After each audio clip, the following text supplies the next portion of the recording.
नमस्कार दोस्तों। आज डेट है 2 जनवरी 2021। द हिंदू के इस डिस्कशन में स्टडी पॉइंट संजीत पर आपका स्वागत है। यहाँ पर हम हिंदू की करंट न्यूज़ को स्टैटिक पार्ट के साथ कोरिलेट करके कवर करते हैं। शुरू करते हैं आज का discussion. First news, expert committee ने जो कोविशील्ड वैक्सीन है यह पुणे के द्वारा डेवलप की गई है। सीरम इंस्टीट्यूट ऑफ पुणे के द्वारा कोविशील्ड वैक्सीन बनाई गई है। तो यदि कोई वैक्सीन बन जाती है तो उससे पहले जो सब्जेक्ट एक्सपर्ट कमेटी है वो इसकी जांच पड़ताल करके इसका रिव्यू करती है और इसके बाद यह DCGI से रिकमेंडेशन करती है कि इसको अप्रूवल दिया जाए। तो कोविशील्ड वैक्सीन जो पुणे बेस्ड सीरम इंस्टीट्यूट के द्वारा डेवलप की गई है और इसको सब्जेक्ट एक्सपर्ट कमेटी ने इमरजेंसी कंडीशन में DCGI से सिफारिश की है कि इसको यूज किया जाए। और सीरम इंस्टीट्यूट ऑफ इंडिया और एस्ट्राजेनिका जो यूके की कंपनी है, एस्ट्राजेनिका के साथ एक जो समझौता किया गया है कि 1 बिलियन की खुराक का उत्पादन करना जो लो इनकम कंट्रीज़ हैं वहाँ पर। तो ये न्यूज़ इन चीज़ों से रिलेटेड है। तो कोविशील्ड वैक्सीन जो है सीरम इंस्टीट्यूट ऑफ इंडिया के द्वारा बनाई गई है। तो इसमें DCGI क्या है और यह वैक्सीन जो है कोविशील्ड या ऑक्सफोर्ड यूनिवर्सिटी के द्वारा जो वैक्सीन डेवलप की गई है, ऑक्सफोर्ड और एस्ट्राजेनिका, तो उसके इक्विवेलेंट है, उसी के समान है। जब कोई वैक्सीन डेवलप की जाती है तो वह विभिन्न तरीके की जो फेजेस हैं उनसे गुजरती है।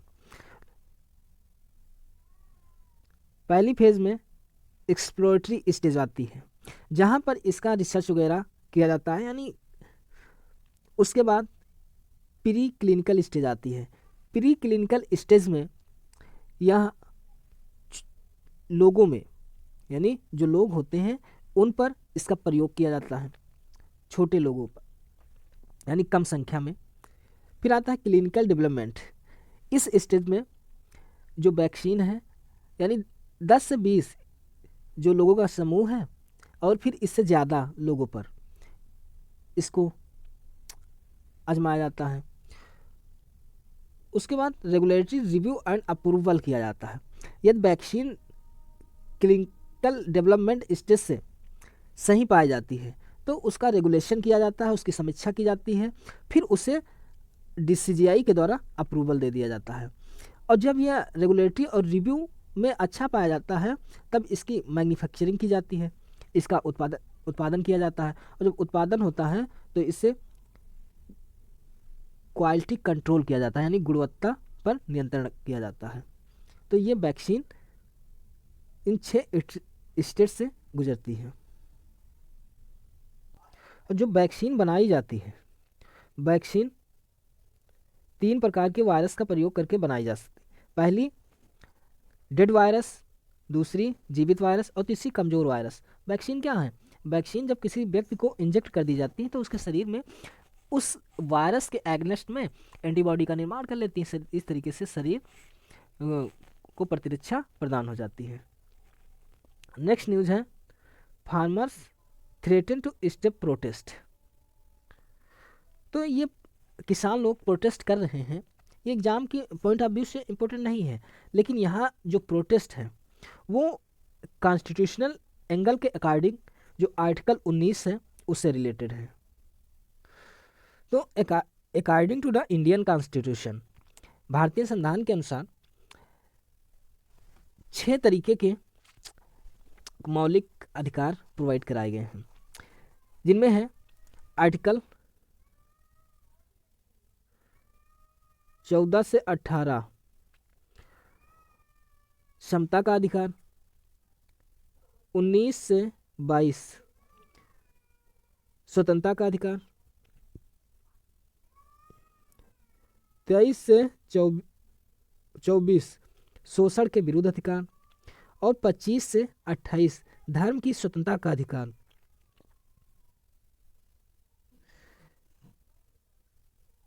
29 से 30 संबंधी अधिकार। आर्टिकल 32 संवैधानिक उपचारों का अधिकार, जिसे भीमराव अंबेडकर ने इसको संविधान की आत्मा कहा था, संवैधानिक उपचारों का अधिकार। तो यहाँ पर जो प्रोटेस्ट किया जा रहा है किसानों के द्वारा, उसमें जो शोषण के विरुद्ध जो स्वतंत्रता का अधिकार है आर्टिकल 19 से 22, तो इसमें जो आर्टिकल 19A सेकंड है, यानी 19A अभिव्यक्ति,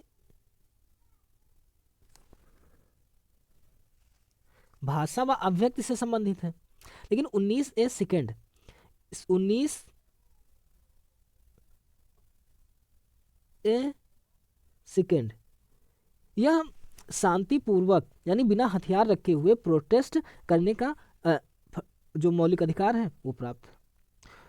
तो कोई भी व्यक्ति शांतिपूर्वक बिना हथियार रखे विरोध कर सकता है, लेकिन जो हड़ताल है, हड़ताल नहीं कर सकता है। तो ये हुआ जो किसानों के द्वारा प्रोटेस्ट किया जा रहा है। तो इसमें जो आर्टिकल 19A सेकंड है काफ़ी इंपॉर्टेंट है, क्योंकि ये प्री में ये न्यूज़ नहीं पूछा जाएगा। प्री में ये जो कॉन्स्टिट्यूशनल एंगल है 19A सेकंड, ये इंपॉर्टेंट है। नेक्स्ट है GST collection touch and all time high in December. जो जीएसटी कलेक्शन है वो दिसंबर मंथ में हाई रिकॉर्ड किया गया, यानी जो कलेक्शन हुआ। तो इसमें हम ये जीएसटी कलेक्शन होता रहता है, घटता बढ़ता रहता है, इससे इतना इम्पोर्टेंस नहीं है। यहाँ पर जीएसटी क्या है, तो जीएसटी जो है इसे गुड्स एंड सर्विस टैक्स कहते हैं। यह एक तरीके का इनडायरेक्ट टैक्स है, यानी अप्रत्यक्ष कर है, और इसे 1 जुलाई 2017 से देश में लागू किया गया। तो इसके लागू हो जाने से पूरे देश के लिए एक ही कर जो सिस्टम है वो इम्प्लीमेंट हो गया, और इसे जो जीएसटी को लागू किया गया तो 101वां यानी 101 कॉन्स्टिट्यूशन अमेंडमेंट के थ्रू इसको इम्प्लीमेंट किया गया। और जीएसटी जो है यह 3 प्रकार का होता है, CGST central GST, SGST state GST, और IGST इंटीग्रेटेड जीएसटी। 3 प्रकार के जीएसटी होते हैं। तो जो फ्रांस है, पूरे वर्ल्ड की अगर हम बात करें, भारत में 1 जुलाई 2017 से इम्प्लीमेंट हुआ, लेकिन अगर वर्ल्ड में सबसे पहले बात करें तो फ्रांस ऐसा कंट्री है जिसने जीएसटी को सबसे पहले इम्प्लीमेंट किया। तो ये हुआ जीएसटी का कलेक्शन। आप देख सकते हैं कि जो रेवेन्यू है from goods and service tax का, वह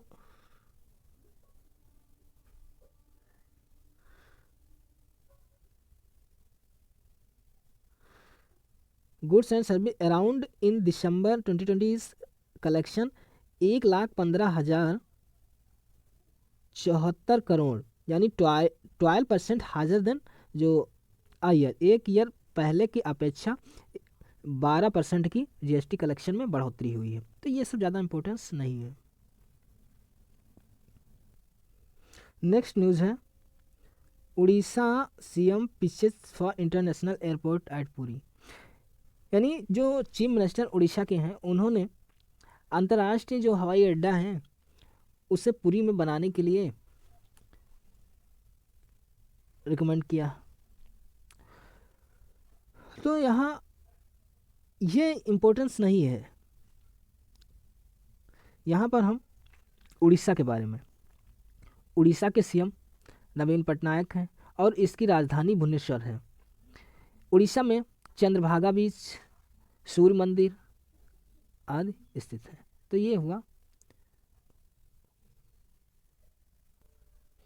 नेक्स्ट न्यूज़ है प्राइम मिनिस्टर्स के द्वारा जो 6 प्रोजेक्ट अनवील किए गए हैं उनसे रिलेटेड है। तो इस जो ये प्रोजेक्ट हैं ये the global housing technology challenges India पहल के तहत 6 लाइट हाउस प्रोजेक्ट यानी 6 शहरों के लिए शुरू किए गए हैं, जिनका लक्ष्य है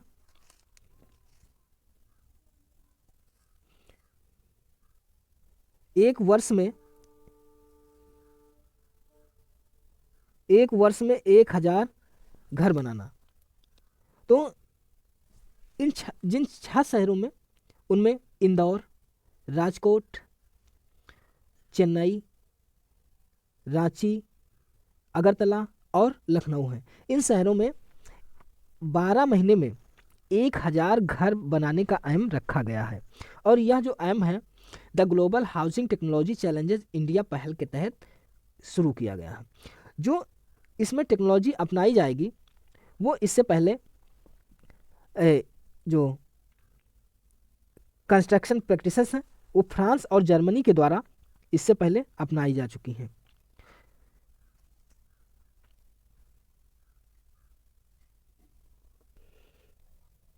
नेक्स्ट जो न्यूज़ है, इन 2020 Rajya Sabha lowest number of sitting, यानी 2020 में जो राज्यसभा की सत्र हुए हैं, बैठकें हुई हैं, वो लोवेस्ट बहुत कम ही रही हैं। तो इनमें ये इम्पोर्टेंट ज़्यादा नहीं है, ये चर्चा में इसलिए बना हुआ है क्योंकि जो विंटर सीजन था ड्यू टू कोविड ये विंटर सीजन नहीं चला था, रिफ्यूज कर दिया गया था, इसलिए काफ़ी ज़्यादा चर्चा में बना हुआ है। तो यहाँ ज़्यादा ये इम्पोर्टेंट नहीं है। हाँ, इससे पहले 1984, 1975 में ये जो विंटर सीजन है ये नहीं बुलाया गया था। तो हम यहाँ पर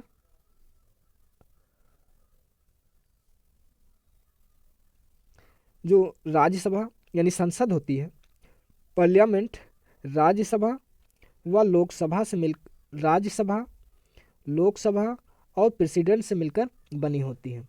यानी जो पार्लियामेंट है आर्टिकल 79 से 122 के अंतर्गत 79 से 122 के अंतर्गत आती है, ये आर्टिकल है। तो जो राज्यसभा है, राज्यसभा में अधिकतम 250 मेंबर होते हैं और लोकसभा में अधिकतम अगर पूछे तो 552 मेंबर होते हैं, 552 संख्या होती है। तो राज्यसभा में 250 में से जो 238 सदस्य हैं वो राज्य व संघ शासित प्रदेशों से इलेक्ट होकर आते हैं और जो 12 अन्य सदस्य हैं वो प्रेसिडेंट के द्वारा नॉमिनेटेड किए जाते हैं। लोकसभा में 552 में से 530 सदस्य राज्यों से और 20 सदस्य संघ राज्य प्रदेश से आते हैं, जिनमें से 2 एंग्लो इंडियन को प्रेसिडेंट के द्वारा नॉमिनेट किया जाता है। तो ये हुई राज्यसभा और लोकसभा। तो इनमें संसद में 3 सत्र होते हैं, संसद में 3 सत्र होते हैं। बजट सीजन, जो बजट सीजन है वो फरवरी से जनवरी या फिर फरवरी से मई तक। बजट सीजन 3 सीजन होते हैं, बजट सीजन, मानसून सीजन और विंटर सीजन। बजट सीजन फरवरी से मई, जनवरी या फरवरी से मई तक। दूसरा है मानसून सीजन, मानसून सीजन जुलाई, अगस्त, सितंबर, यानी जुलाई से सितंबर तक। और विंटर सीजन नवंबर से दिसंबर तक।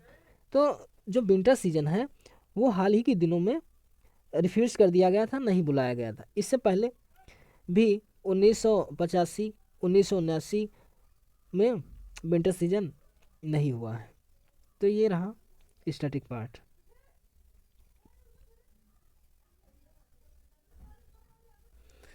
यहाँ पर हम DCGI के बारे में थोड़ा जान लें कि आखिर DCGI क्या है। जो DCGI है वह drugs controller general of India, यानी कि यह भारत सरकार के एक केंद्रीय ड्रग्स स्टैंडर्ड कंट्रोल ऑर्गेनाइजेशन का एक डिपार्टमेंट है जो ड्रग्स से जो रिलेटेड मेडिसिन्स हैं या फिर वैक्सीन या टीके हैं उनको यहाँ लाइसेंस प्रदान करने की या फिर मंजूरी देती है। जो इसका हेडक्वार्टर्स है वो न्यू दिल्ली में है। और यहाँ जो मंत्रालय है इसका यानी ministry health and family welfare के अंतर्गत कार्य करती है। तो DCGI यानी DCGI का काम क्या है कि जो भी मेडिसिन, वैक्सीन या टीके वगैरह हैं उनको मंजूरी देती है। यानी जो कमेटी है, सब्जेक्ट एक्सपर्ट कमेटी के द्वारा जब रिकमेंड किया जाता है, सिफारिश की जाती है DCGI से, तब DCGI क्या करता है, उनको लाइसेंस वगैरह प्रदान करता है। तो thank you watching for this video.